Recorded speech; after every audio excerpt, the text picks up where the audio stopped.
Hi, everyone, and welcome to today's webinar, Taking the Lead, 5 Things Every Supervisor Needs to Know, hosted by HRDQ-U and presented by Dr. Annette Cremo. My name is Sarah, and I will moderate today's webinar. The webinar will last around 1 hour. If you have any questions, just type them into the question area on your GoToWebinar control panel, and we'll answer as many as we can during today's session. Today's webinar is sponsored by HRDQ's Assessment Center. The Assessment Center consists of 38 online assessments that deliver soft skills training to transform your workforce. HRDQ assessments are informative and powerful learning tools for employees at all organization levels, with the ability to complete assessments from any location, on any device, and at any time. Learn more at www.hrdqstore.com/HAC. The foundation of today's webinar is based on the Supervisory Skills Questionnaire online assessment, the training that gets supervisors quickly up to speed and ready for performance. For more information, head to the HRDQstore.com or give our customer service team a call after today's session. And I'm excited to introduce our presenter today, Dr. Annette Cremo. Dr. Cremo is a seasoned organizational development professional with over 20 years of experience in training, organization development, and human resources. She's done consulting and training for GlaxoSmithKline, Microsoft, Commonwealth Health Systems, Mitsubishi, the Pennsylvania State Police, and Pfizer. In addition, Dr. Cremo is an adjunct university instructor teaching graduate and doctoral courses in industrial and organizational psychology and human resource management, an expert in organizational development, 360 development and feedback, culture change, team building, and leadership. Dr. Cremo earned her PhD in psychoeducational process from Temple University. Her doctoral research examined the active learning process for high-performance work teams and the group problem-solving process. It's an honor to have you speaking with us today, Dr. Cremo. All right, thank you. Appreciate that. So we have our webinar agenda today, and what we're going to be doing is we're going to be reviewing the 5 key supervisory skills and look at the model that we came up with when it comes to what is essential for supervisors to get them really going and working in the best possible way. How to identify a supervisor's strengths. We're going to look at the application, so situation and best actions that you can take to be that great supervisor. Looking at some supervisory do's and don'ts with each one of these areas, and how do you improve your skill in each one of the 5 areas that we're talking about. After the session today, at the close of the session today, we're going to encourage you, if you do have any questions, to put them in the chat room, I think, in the chat, and we're going to answer as many questions as we can at the end of the program. And those that we can answer, we'll make sure we get a lot of more information out to everybody who has attended this. So we have our first question I'd like to ask you is this. You have just been given an award for excellence in supervision. The award was created and voted on by employees. So my question to you is, what makes excellence in supervision? Is it A, technical expertise, or B, excellent relationships? And now the poll is launched, so you can submit your answer. We'll give people a couple minutes here, moments rather, I should say.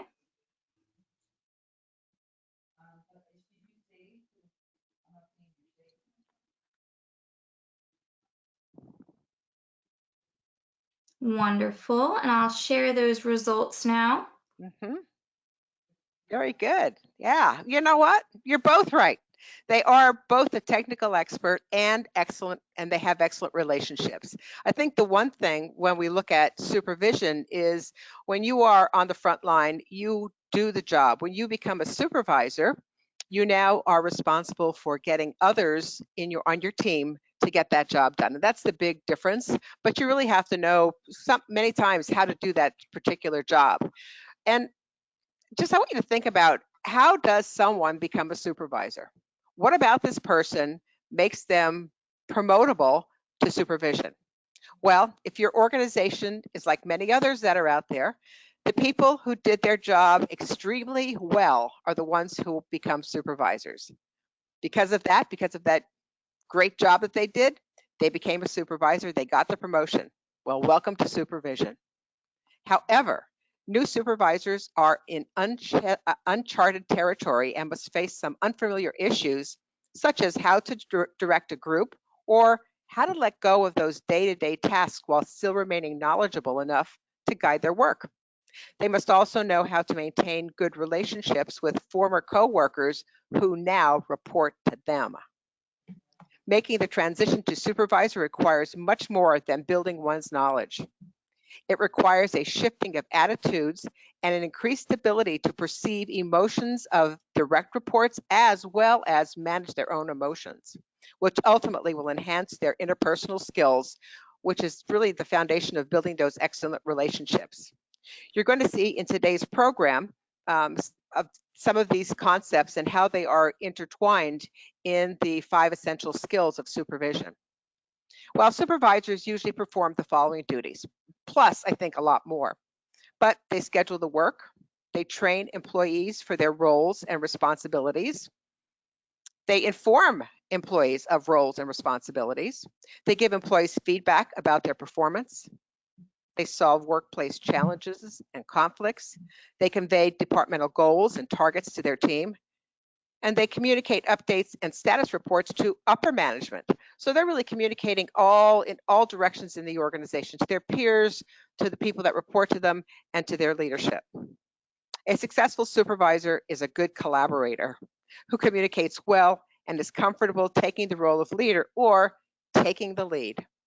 When it comes to projects, supervisors must also be able to structure the workload to ensure that all projects are given the correct amount of priority and that the high priority projects are finished first.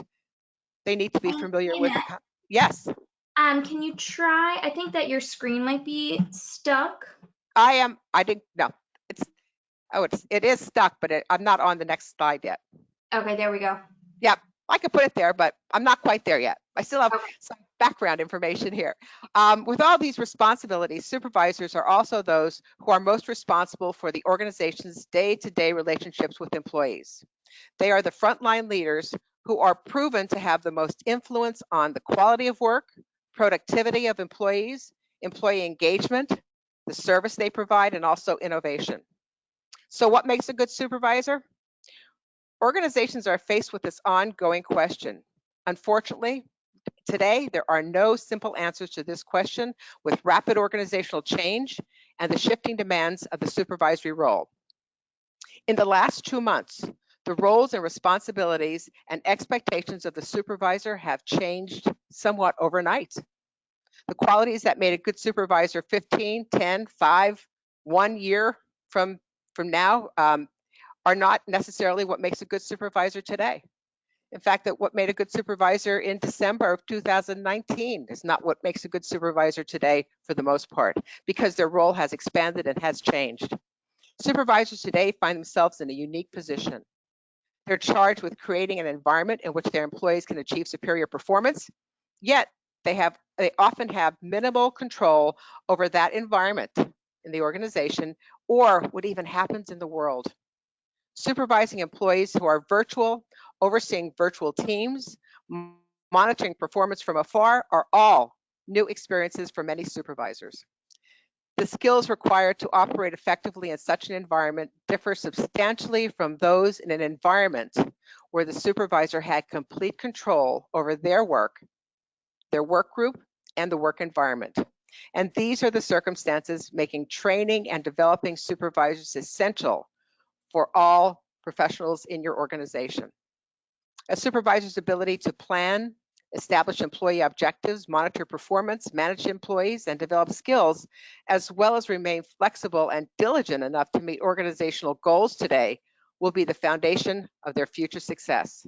The model we're going to present here today is a tool that could enable supervisors to learn the skills in a short amount of time. Think of a supervisor as one who closely oversees a group or a department of employees. Being a supervisor means overseeing daily activities of those employees and helping guide them through their responsibilities.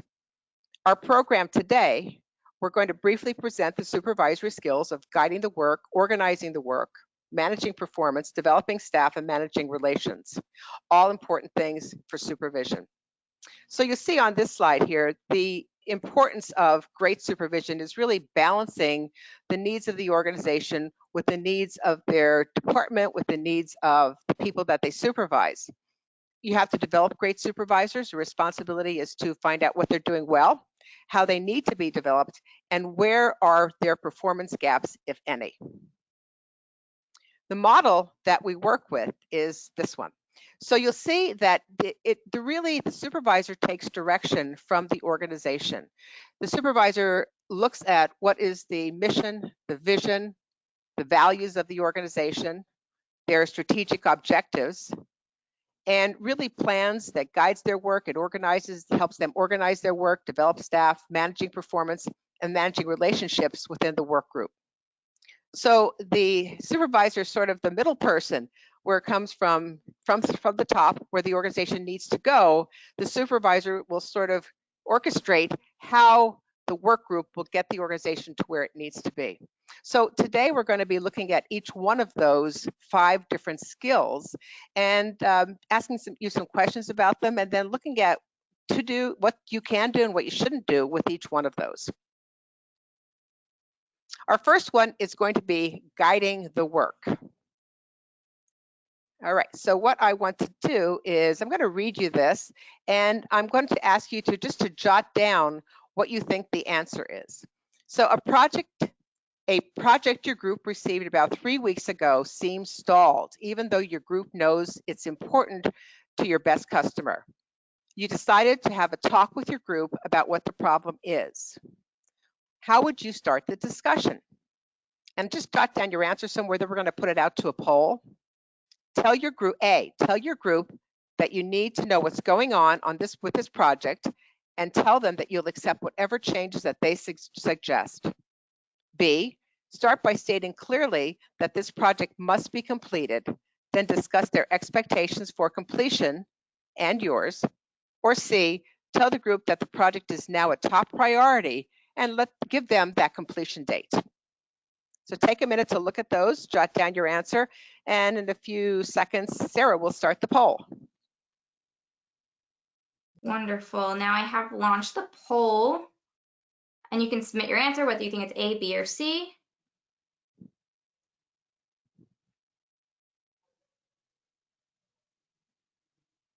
We'll give you a few more moments here.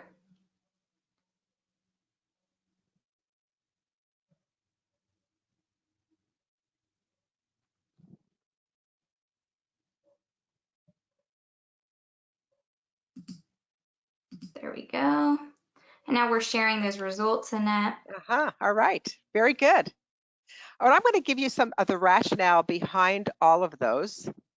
All right. I'm going to go to the next screen and tell you what the answer is. Okay. Here you go. It is B. So the correct answer, according to the research, is start by stating clearly that this project must be completed, then discuss their expectations for the completion and yours. Why? They have clear expectations from the start, and the discussion includes team commitment. I'm going to tell you the rationale behind each one of those.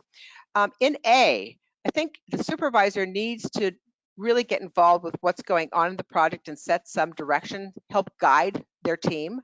So that was not the best choice. C is, although this option sets the expectations of completion, it does nothing to involve employees and increase their commitment to complete the project. So that is really a priority, to make sure people get involved as well when it comes to looking at this. All right.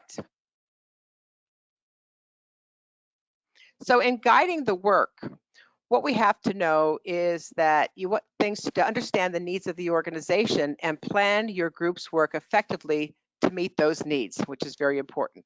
So what you want to make sure you do is support your organizational goals, get your employees involved in the planning process, act decisively, and make plans with specific progress and review dates. Those are probably the best practices. You don't want to tell employees that you disagree with management's position, constantly prepare detailed plans without consulting your employees, putting off making decisions until you know that they're perfect, and lastly, failing to assign responsibility for any of those tasks.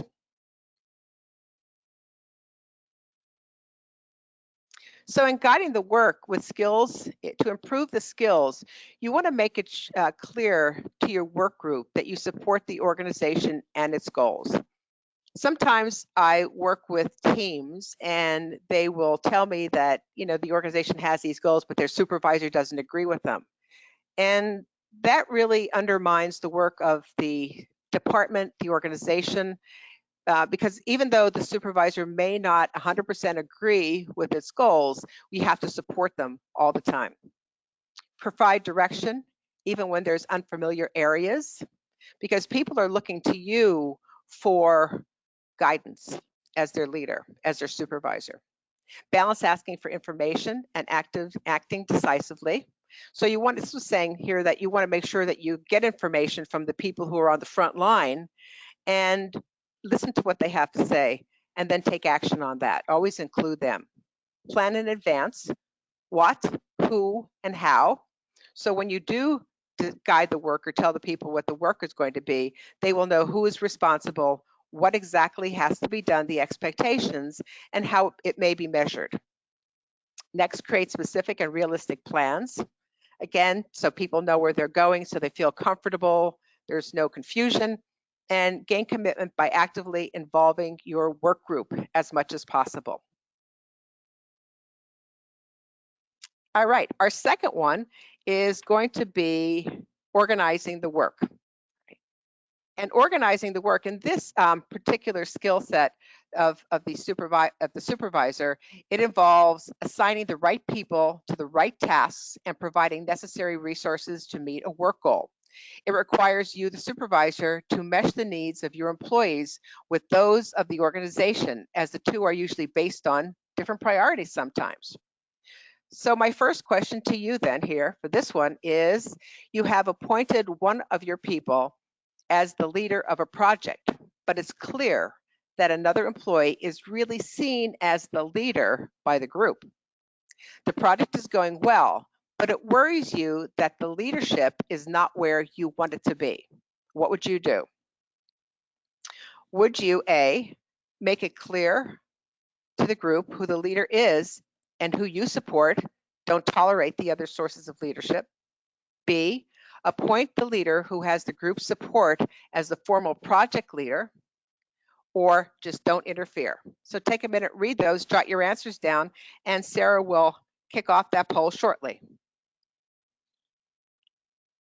Yes, I'll give everybody a couple moments here to read the answers. I think I was a little too hasty last time. And then we will launch the poll. Just a couple more seconds here. Okay, now you can submit your answer, A, B, or C.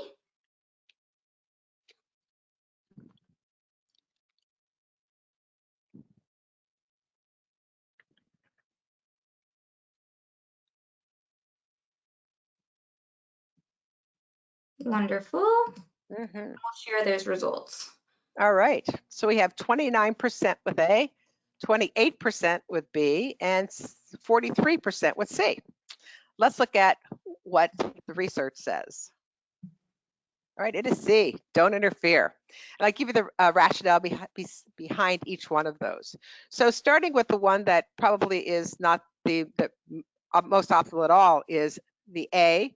Fighting informal leaders is almost always counterproductive in departments, in groups. The next one would be B, and that is this approach acknowledges the informal leader, which can be positive, but does not take into account whether this leader is in fact good for the project. It will also likely discourage the appointed leader that you have.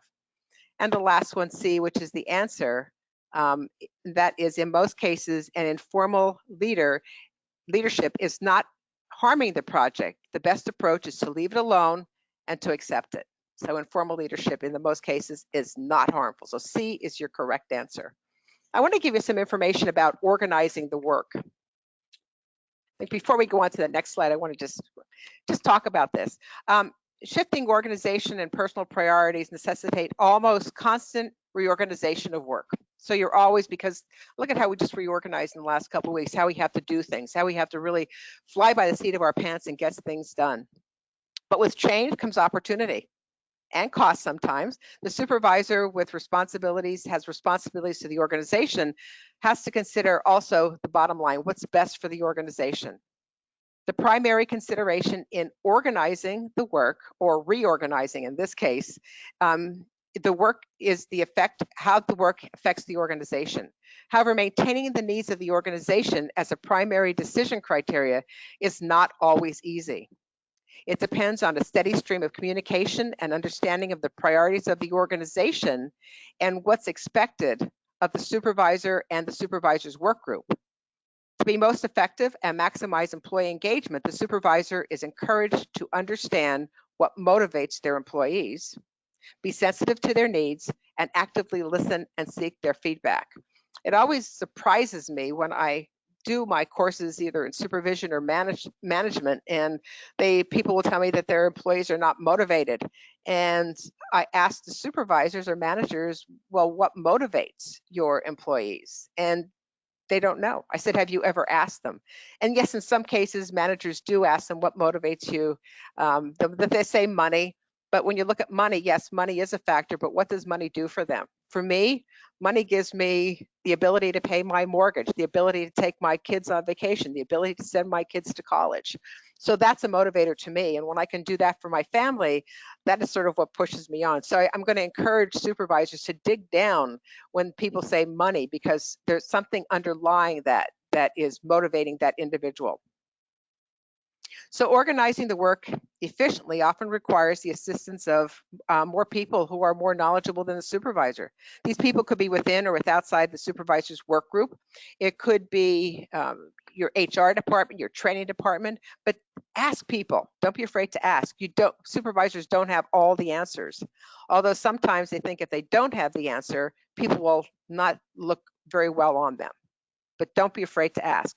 Sometimes supervisors are afraid of looking uninformed in front of others and will fail to take advantage of the knowledge of other resources. They won't go out and ask those resources. So don't be afraid to do that.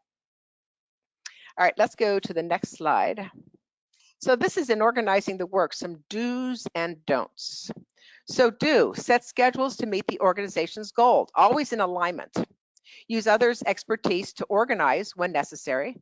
Keep track of what's going on in the information in the organization. Involve others, excuse me, if you have to reorganize. Excuse me. Don't accept work changes without question. Always ask why. Don't show favoritism or fail to assign unpleasant tasks, or don't take them all by yourself. Don't fail to assign responsibility for necessary tasks, and don't try to have complete knowledge of all aspects of the work. That is, I think when you work as a team, you have to get we have this team and we hire people because of the knowledge that they bring the organization. And it does them a disservice if we don't use that. So make sure you go ahead and do that. So in skill improvement, you may want to look at handling shifting priorities in the organization. Shift happens. And we have to understand that sometimes we are very comfortable in not changing and doing the things we've always done, but especially in this turbulent time that we're in right now, we have to be able to handle those shifting priorities and needs of the organization and of the employees that we supervise. Quickly investigate unforeseen problems and work to solve them. Always ask why. Consult employees to gain complete knowledge of their work and what they do, and also the challenges that they have. I think one of the biggest frustrations of the employees that I work with is they will say, well, my supervisor really doesn't know everything that I do. So as a supervisor, go out and make sure you walk a mile in their shoes to see what they experience and what their challenges are. As I said before, too, make sure you get to know who they are and a little bit about each one of the people that you supervise. Follow rules, regulation, and guidelines of the organizations, and accommodate the needs of your work group when they are not in direct conflict with the organization's needs. Sometimes you're going to have to make adjustments as long as you're in alignment with what the organization needs. All right, we are going to go on to the next one. And this is going to be developing your staff.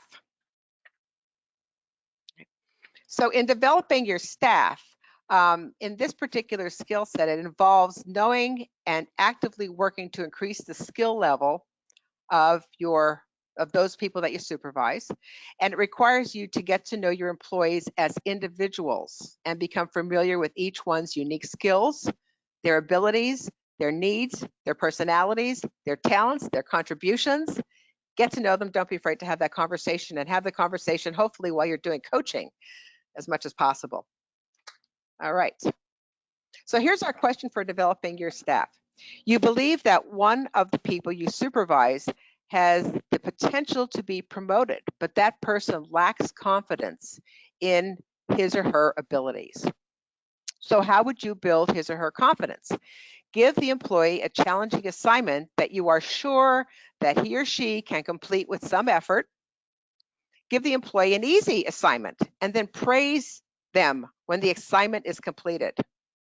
Or the third one is praise the employee publicly each time she completes the assignments. So take a look at those, jot down your answer, and then I'll turn it over to Sarah to launch that poll. Yeah, so I'll give you guys a few minutes here to read your response. And I am seeing that some people seem to be having an issue with the polling and not allowing them to respond via the poll. So if that's the case, no problem. Just type your response in the questions box and we'll keep a monitor of that rolling feed as well. And now we will launch that poll. And you can select A, B, or C.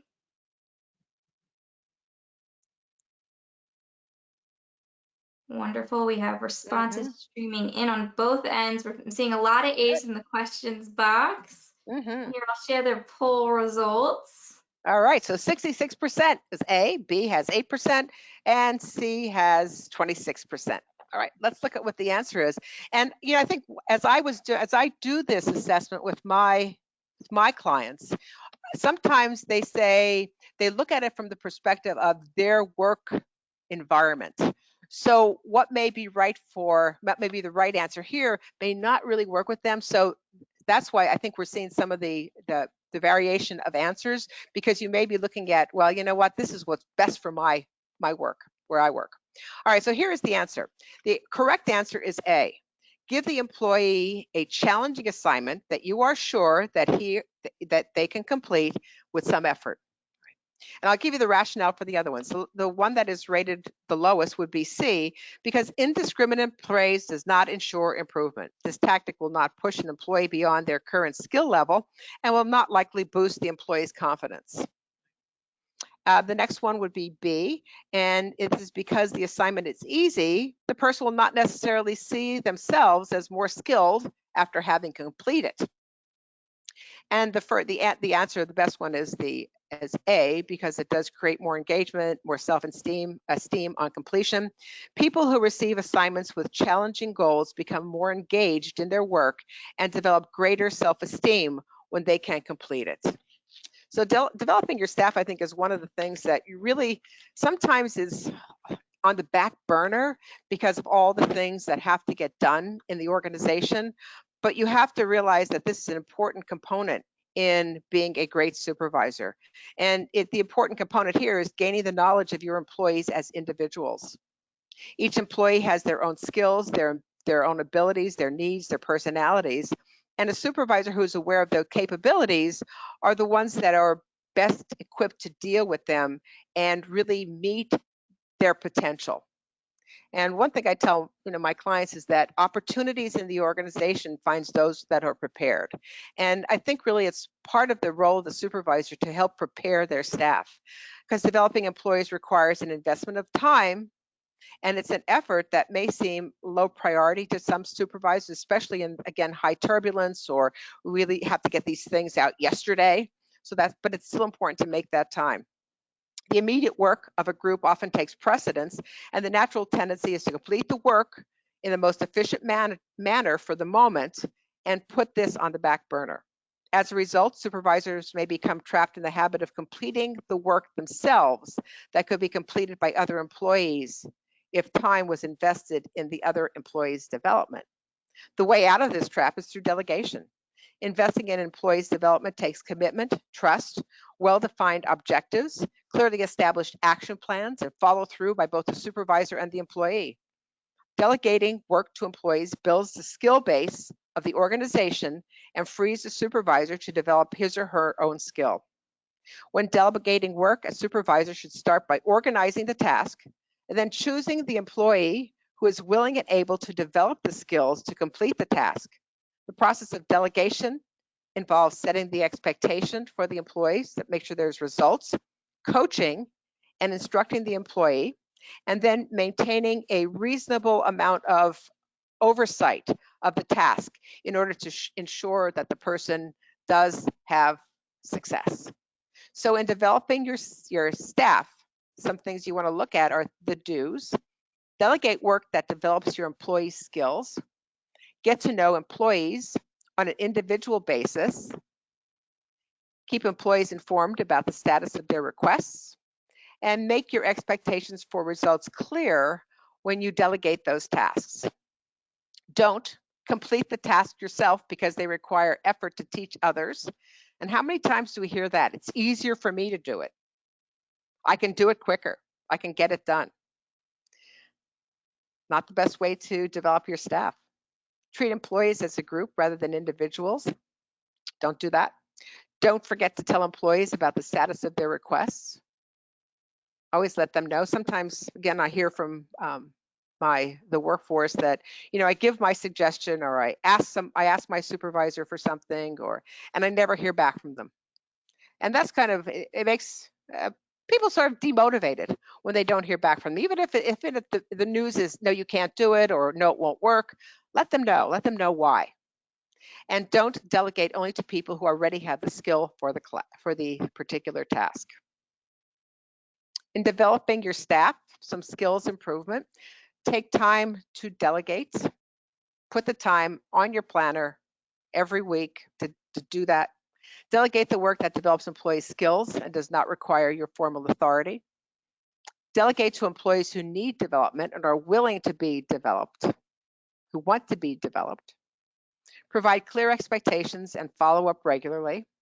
And set challenging and realistic goals for your work group. When you think about the people that we hire them for a reason. We hire them because we know they have potential and that they're good for the organization. And here again, I think it's important that the supervisor takes their time to develop them to the best possible person they can be in the organization. All right, our next one is managing performance of your staff or your work group here. So it's the fourth supervisory skill that involves removing the obstacles to better performance so your employees can meet their own objectives and the organization's objectives. And it requires you to be mindful of the obstacles within both the work environment and the employees. And today, with what's going on, I think there's a lot of challenges that we all have, that your employees have. So you have to think about the best way to remove those obstacles. So our question in managing performance skill, the situation is, one of your employees is always just a little bit late completing his or her assigned tasks. It hasn't really affected the work, but it annoys others. What would you do? Would you schedule a formal performance review meeting with the employee and document it? Would you tell others in your group to work around it? It's only a minor problem. They're getting it done. Don't worry about it. Or C, have a short informal meeting in which you tell the employee about the impact of the problem and discuss solutions with them. So take a minute to read those, digest them, and Sarah will start that poll shortly.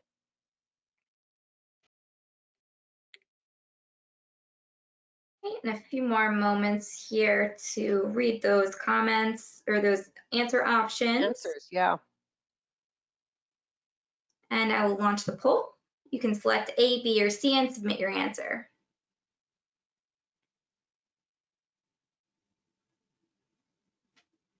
Oh. The answers are streaming in. Wonderful. Share the results. I'm seeing a lot of C's in the question. Yeah, it looks like a runaway answer with that one. Yeah, 9% said A, 2 for B, and 89 for C. Well, the correct answer here is, the experts say it is C. Have a short informal meeting when you tell the person the impact of the problem and discuss solutions with them, hopefully having them own it and come up with the solution themselves. So let's look at each one of those. The lowest rated items, which would be B, is tell others that work around to deal with it. This option ignores the needs of other employees and is therefore unacceptable. People have to be heard. They are frustrated, so you want to acknowledge their frustrations. Now, the next one is A, because the employee's tardiness is affecting others, a formal review meeting could be warranted, but may be excessive in this situation. Again, I think it also where your mindset is when you read what is a formal performance review, and it could be just a coaching in your mind. All right, but the last answer, which is the C, is the best answer. In this case, the employee will most likely benefit from more coaching than a formal review. Making the employee aware of the impact of their behavior is a great place to start. So what's the impact of the behavior on the individual? What's the impact of the behavior on the team? What's the impact of the behavior on the organization? You could also have that discussion with everyone. And like I said before, I really hope when you have that discussion that you will let the employee come up with the solutions that would be best for them, because when they come up with the idea, you probably get the most buy-in. So for this one, the obstacles to employee performance can be found both within the employee and sometimes within the work environment. So an effective supervisor is mindful of that and manages obstacles in both areas. It may be, I don't have enough equipment, I don't have enough, I don't know, training. So you have to know that as well. Managing performance, like the other supervisory skills, is a daily task, and it reminds you to be aware of each individual employee. So you're not managing the team, you're managing the employees and their performance. A large part of managing performance involves continual coaching of direct reports to achieve the potential.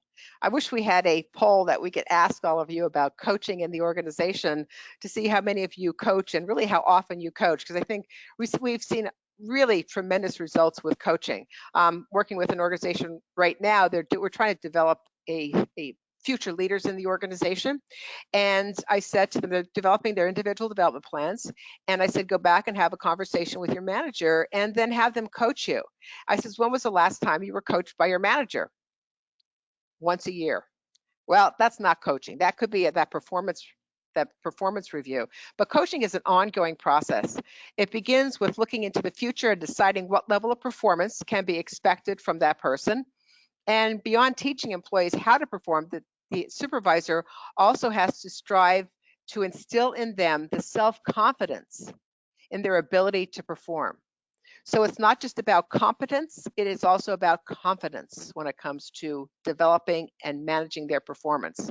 Whether coaching an employee is handling a performance problem, the key to the skill is setting expectations for performance that both the supervisor and the employee understand.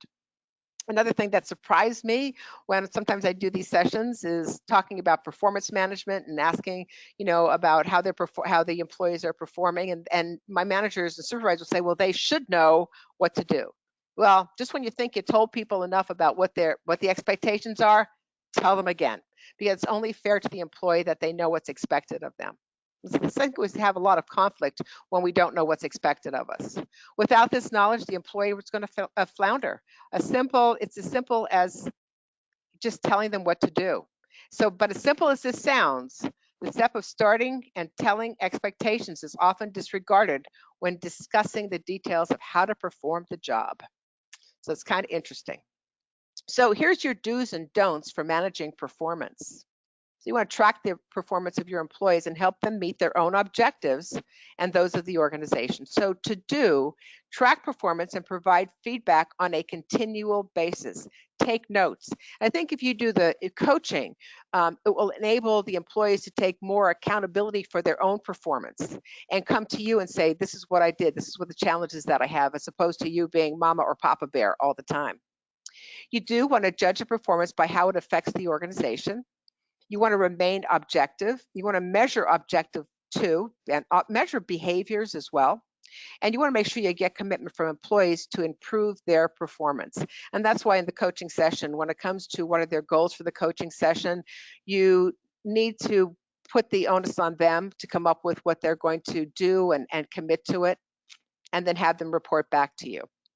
What you don't want to do is don't review performance only once a year. I think that happens a lot. I don't know if you know about if your organization does that, but don't do it. Don't judge employees before you talk with them about their performance. Sometimes we have, and we don't realize that we have biases about employees. We don't know the whole story behind things, or because something has happened before, it sort of gives us bias about how we're going to approach the person now. So you want to make sure that you don't judge them. Don't allow yourself to become emotional. Be aware of that you do have emotions, but understand how to regulate them within yourself. And then don't try to fix every problem, no matter how small. It will drive you crazy. All right, in skill improvement, perform these steps on an ongoing basis with employees. Tell people what you expect of them. Monitor their progress and provide feedback. But I also encourage my employees to monitor their own progress and provide me feedback with how they think they're doing. And then you want to make sure you formally evaluate their performance in an objective way. You want to provide suggested actions to improve employees' performance. But again, sometimes I put it on them to say, what can you do? Because when they commit to it, when they say it, it's more likely to happen. I know with those of you with kids, you can tell the kids to please clean up your room, clean up your room. You have to clean up your room. And sometimes the room does not get cleaned up until they want something, when it's motivated by them, when it's their idea. And when it's their idea, it gets done. Same thing is true in the work environment. Address performance problems as soon as they occur. Don't wait. Although that conversation may be difficult for you, just don't wait. Make sure you hit it head on. Learn to distinguish between problems and the need for formal attention and those that do not. And then confront behind the scene problems when they affect performance. It could be those relationships at work that could give you some problems. So you want to make sure that you know exactly what's going on. Right. So just as a parent, you should know what's going on in your work environment. All right, here's our last one, and this is managing relations on your team. So as a supervisor, again, direction from the organization, manage those relations to the work group. And this is the last skill that we're going to talk about. It involves developing and maintaining good relationships with other groups so that your employees and the organization meets their goals. It requires you to view your relationships with internal and external parties as partnerships in which you both have the opportunity to gain. So it's not just your team, it's also other teams in the organization, other departments in the organization. Try to break down those silos and get that conversation moving and manage those relations. So here's our question for this skill set. And the situation is, you have been blindsided quite a few times recently by changes in the organization that you did not know about, but other supervisors knew about. Your group is starting to get upset because I would imagine they think that you did know about it, right? So what would you do? Give the employees a challenging assignment that you are sure that he or she can complete without some effort. Give the employees an easy assignment. And this is not the right one, I don't think. Okay, so here we go. So you're going to have to listen to what I say, and then you're going to answer me. So listen very carefully to this, and what would you do? Would you, A, so disregard what's on the screen, A, ask your boss to keep you better informed about what's happening, right? So when you're blindsided, ask your boss. Is it B, make an effort to get to know other supervisors and talk to them about what's happening? Or C, you'll never know everything. Teach your people how to react quickly to unexpected changes. So again, A, ask your boss to keep you better informed about what's happening. Hey, why don't you tell me? B, make an effort to get to know other supervisors and talk to them about what's happening. Or you'll never know everything, deal with it, teach your people to respond quickly to unexpected changes. So go ahead and take a minute and you would do that. Yeah, so we have the poll, we have people streaming in their answers. Yes. We also have some, it seems like we have a whole mix going on in the questions box. Hmm. We'll share those Yeah, results. and yeah, and I know it was hard to because it's not there to look at, and I read it. So let's go over each one. Let's go. The one that is probably the least favor is you'll never know everything. Deal with it. So a supervisor needs a steady and accurate flow of information to do their job. That's important to them. Not being trapped. I mean, not knowing is not an excuse. You have to make sure that people rely on information in the organization, and if you tell people to deal with it or you deal with yourself, it's not going to help. The second one would be A, and this is with this option, you may receive information from your manager, but you will not establish a network with the other supervisors. So I guess because the other supervisors knew about it, but you didn't know about it, other supervisors, so that's B is the answer. Other supervisors can be a good source of information and support. So the correct answer there is B. But also, you know what? I may also ask my manager to make sure that they tell me about this as well. So I think either answer would be good. But definitely, I think when you look at, because it's managing relations here, the relations with other supervisors are what's essential in this case. And I do apologize for that. I do apologize for not having those right answers up. All right. There we go. So I'm going to tell you some more about this one before we go into the do's and don'ts of managing a relation. The supervisor and their employees do not operate in a vacuum in any way. As organizations become more connected, both internally and externally, the ability to manage relations with other groups has become a key skill for supervisors. Like all the other supervisory skills, managing relations should be guided by the goals of the organization. Taking an organizational perspective in dealing with people puts the supervisor and the other groups on common ground, providing the best basis for some great results in the organization. Here, we know communication is crucial to maintaining good relationships, whether it's within your team or within other teams in the organization. Keeping people informed of plans and activities in the rest of the organization will ensure that the supervisor's work group will be well positioned to achieve best results. Managing relations can be stressful for a supervisor when other groups needs conflict with his or her work group. So another thing here would be, how do we deal with conflict effectively? So supervisors who are good at managing relations must also learn how to handle conflict effectively, as disputes between groups are inevitable, are always going to happen. An individual's personal, professional, and emotional health is greatly affected by how successfully they manage that conflict. And part of managing conflict adeptly is recognizing how people respond to it. Some people find it a mutual beneficial solution. It's okay to deal with conflict. Some people act aggressively. Some people compromise, they split the difference, and some people are turtles and they just get in their shells and go away from it. So no matter what an individual's tendencies are, the supervisor must understand these tendencies and adjust their style in order to deal with that conflict. So here are some do's and don'ts in managing relationships in the organization. Do keep other groups informed about your plans. Let them know, give them the courtesy about what's going on in your department or in your team. Do consider other requests for help based on the needs of the organization. Do become generally familiar with other groups' work. Do develop relationships with other supervisors. I don't know if I know what I suggest for some of my or the organizations I work with are have meetings with supervisors. Sometimes when they bring these folks together for supervisory training, supervisors will not know each other in the group, which is just kind of amazing. And they just realize that once they get to know each other, how it just breaks down those walls and makes the work so much easier. Because when you look at the organization, it's really a system, and every part affects the other part. And the more you know about how that system works and how all those people are part of that system and interact, the better off you're going to be as a supervisor.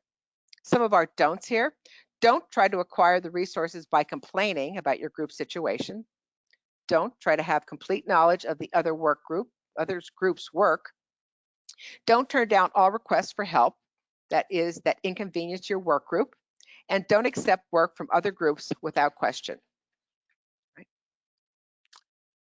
And then to manage relations, some skill improvement here are view other work groups as partners. Again, sort of working in with systems.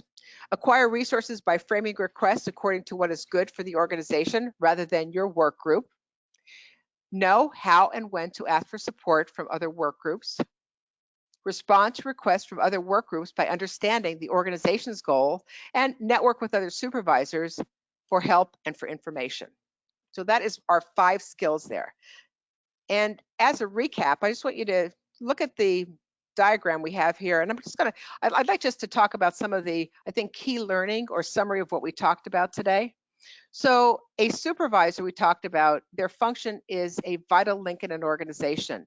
It connects the direction from the organization with the work of the employees in that organization. They play many, many roles, including that of a director, a navigator, a problem solver, a diplomat, a coach, a role model, a hands-on doer in many cases. So they do many things. Again, when they communicate with their work group, but they also communicate up the chain of command. A supervisor is accountable for management and completing the work according to the expectations of the employees and the employer.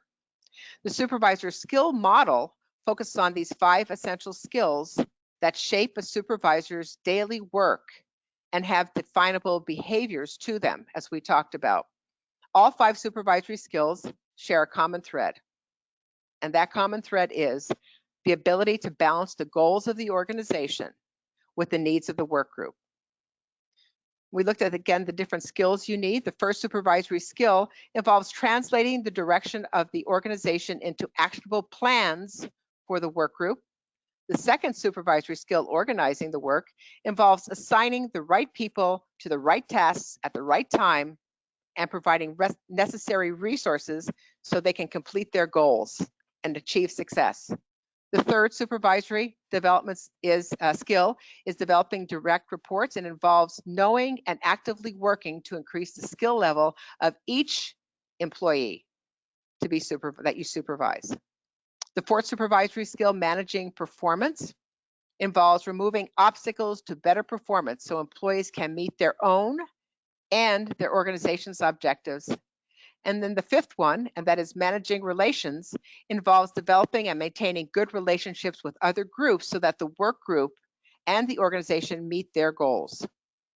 So in essence, having a balanced perspective by considering both the organization's and your group's goals and needs is the key to developing the 5 supervisory skills. Sarah, I'm going to turn it over to you to see if there's any questions. Wonderful. That was amazing, Dr. Crema. Thank you for that. If you have any questions, just type them into the question box on your GoToWebinar control panel. We have a few extra minutes here so we can answer some of those for you. Yeah, one of the questions that I had when I do this is, can I add anything else to this? I think this model is an excellent foundation for a supervisory skills program. And I know HRDQ has other things that we talked about how to deal with conflict. They have modules on conflict. They have modules on what is your style. I think knowing your style and knowing other people's styles is very important, whether you're working with your staff or your peers or your managers. I think that's important. Also, they have things about communication. So I think you can add them on to make this a really robust program for developing your supervisor. Yes, thank you very much for that, Dr. Cremo. And we had a question come in from Joshua. It came in a bit earlier, and he said, does never indicating that you disagree with management decisions but expect compliance regardless risk undermining confidence in a supervisor? Yeah, can you read that one again? I think I got it, but I think it answers yes, but can you read it again, Sarah? Yes.